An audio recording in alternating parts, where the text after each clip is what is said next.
When we hear the name Warren Buffett, we see a legendary financial figure. We often assume his wealth came from high-speed trades or complex algorithms that most of us couldn't possibly manage. But look at this chart, mapping his net worth over his lifespan. For the vast majority of his life, the line stays near the bottom. He started investing at age 11, but his net worth remained relatively flat for the first 4 decades of his career. The explosive growth happens later. After his 65th birthday, the line curves upward into a vertical spike. This single phase of his life generated 90% of his total wealth. This creates a mystery. How does a senior citizen achieve vertical wealth generation without relying on speed or early-stage tech?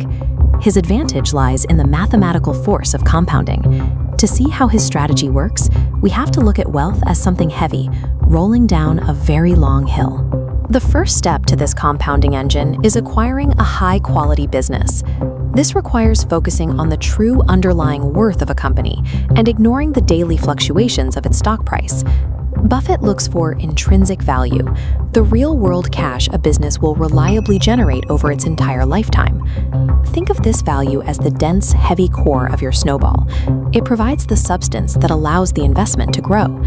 This core must be protected from competitors. Buffett looks for a moat, a durable advantage that prevents other companies from stealing market share. Brand loyalty is one common moat. Millions of people choose American Express because the brand represents a specific level of status and trust. That reputation makes it very difficult for a new competitor to enter the market. High switching costs create another kind of moat. When you use an Apple computer, you become part of an ecosystem of software and hardware. Moving to a different brand requires so much effort and frustration that most customers simply stay. Identifying a deep moat ensures the business and your snowball remains intact when it faces the inevitable friction of the open market.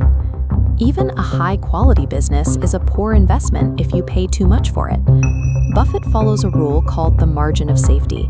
He only buys when the market price drops 30 to 50% below the company's hidden intrinsic value. Market noise creates these opportunities. Short-term panics and bursts of greed cause prices to swing wildly, often pushing the cost of a great company far below its actual worth. Buying at a deep discount provides a shock absorber. If the business faces an unexpected downturn, the initial low price prevents a catastrophic loss. The margin of safety separates disciplined investors from gamblers. It turns widespread market panic into a calculated opportunity to buy quality at a discount. Once you have a solid, discounted snowball, gravity takes over. In this system, investment returns generate their own returns, causing gains to multiply exponentially over time. The early stages of compounding are notoriously slow. One full rotation of a small snowball only picks up a few flakes of snow. In these first few years, it feels like nothing is happening. Human biology works against us here. Our brains crave immediate, linear results and fast feedback loops, but compounding requires the opposite. Most retail investors abandon a sound strategy out of boredom or fear. They see the slow progress of the first few years and go looking for a steeper, more dangerous hill in hopes of a faster payout. Buffett's edge is his temperament. He possesses the rare psychological architecture that allows him to remain inactive while the rest of the crowd panics. Generating extreme wealth is an emotional endurance test. The objective is to set the process in motion and then allow the math to work without interruption. If you wait long enough, the power of those final rotations becomes clear. Down near the bottom of the hill, the snowball is so massive that a single turn picks up an entire avalanche of snow in an instant. This explains why Buffett's net worth exploded from $17 billion to over $130 billion, only after he reached retirement age. Modern life pressures us to optimize for instant income.